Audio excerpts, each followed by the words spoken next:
Hi! నేను మీ రమేష్. ఇవాళ మనము ఏదైనా లోన్ తీసుకోవాలన్నప్పుడు ఒక్కొక్క బ్యాంకు ఒక్కొక్క రేట్ ఆఫ్ ఇంట్రెస్ట్ అండ్ ఒక్కొక్క ప్రాసెసింగ్ ఫీ చెప్తుంది గదా! సో, మరి ఆ rate of interest, processing fee కాంబినేషన్‌లో ఏది తక్కువ అమౌంట్ పడుతుందో తెలుసుకోవాలంటే, మనము ఈ టేబుల్ అయితే ఉపయోగించి ఈజీగా మనం సెలెక్ట్ చేసుకోవచ్చు. ఓకే. దానికోసం ఏదైనా ఒక లోన్ తీసుకోండి. 1,00,000 లోన్ తీసుకున్నాను. 12% రేట్ ఆఫ్ ఇంట్రెస్ట్ అని చెప్తున్నారు. 12 టెన్యూర్ అనుకోండి. 12 మంత్స్ అనుకోండి. ప్రాసెసింగ్ ఫీ 2% అని చెప్పారనుకోండి. సో, మనము ఇవన్నీ ఇన్‌పుట్స్ కదా! సో, ఇప్పుడు మనము కాలిక్యులేట్ చేద్దాం. అవి ఎంత ఈఎంఐ ఎంత పడుతుందో. సో, ఈఎంఐ కాలిక్యులేషన్ పీఎంటీ అనే ఫంక్షన్ యూజ్ చేసి rate of interest by 12 comma number of payments అంటే 12 మంత్స్ పేమెంట్ చేస్తాం కాబట్టి 12 కామా ప్రెజెంట్ వాల్యూ వచ్చేసి 1,00,000 ఓకేనా?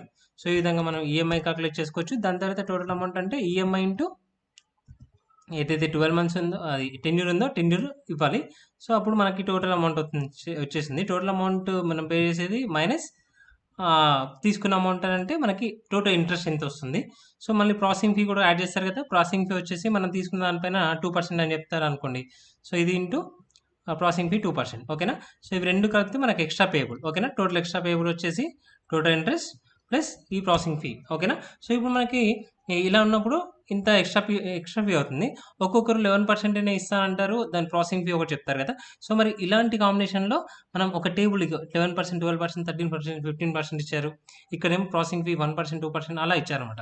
సో, ఈ కాంబినేషన్‌లో మనకి ఆ టోటల్ ఎంత పడుతుందని తెలవాలనుకుంటే మనము ఇవన్నీ డిపెండెంట్స్.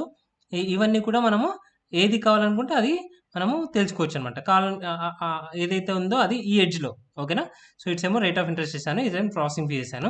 ఇక్కడ ఏం చేయాలంటే ఈక్వల్ టు మనకేది కావాలంటే ఇది ఈఎంఐ కావాలా, టోటల్ అమౌంట్ కావాలా, ఈ టోటల్ ఇంట్రెస్ట్ కావాలా అన్నప్పుడు ఏది కావాలంటే అది సెలెక్ట్ చేసుకోండి. నాకు టోటల్ ఎక్స్‌ట్రా పేయబుల్ కావాలనుకుంటున్నాను. ఇది సెలెక్ట్ చేసుకొని ఎంటర్ కొట్టాను. ఓకేనా?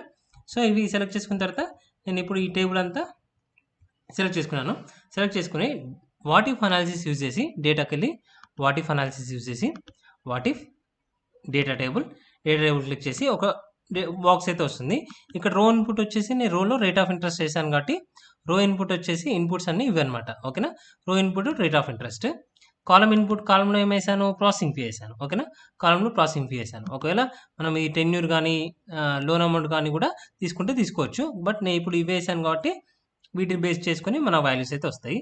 ఓకే క్లిక్ చేయగానే నాకు ఇక్కడ చూడండి అన్ని వాల్యూస్ కూడా వచ్చేసాయన్నమాట. ఓకేనా? సో, ఈ విధంగా మనము ఈ డేటా టేబుల్‌లో ఏది తక్కువ పడితే అమౌంట్ పడితే 12% రేట్ ఆఫ్ ఇంట్రెస్ట్, 1.5% వద్ద 8,669. సో, అన్నిటికన్నా తక్కువ అయితే ఇప్పుడు 7058 కదా! సో, 7058, 7558 సో, ఈ విధంగా మనం ఏది తక్కువ పడుతుంది, ఏ ప్రాసెసింగ్ ఫీలో ఏ రేట్ ఆఫ్ ఇంట్రెస్ట్‌లో ఏది తక్కువ పడుతుందని చెప్పేసి మనం ఈజీగా కనుక్కోవచ్చనమాట. ఓకేనా? అప్పుడు మనం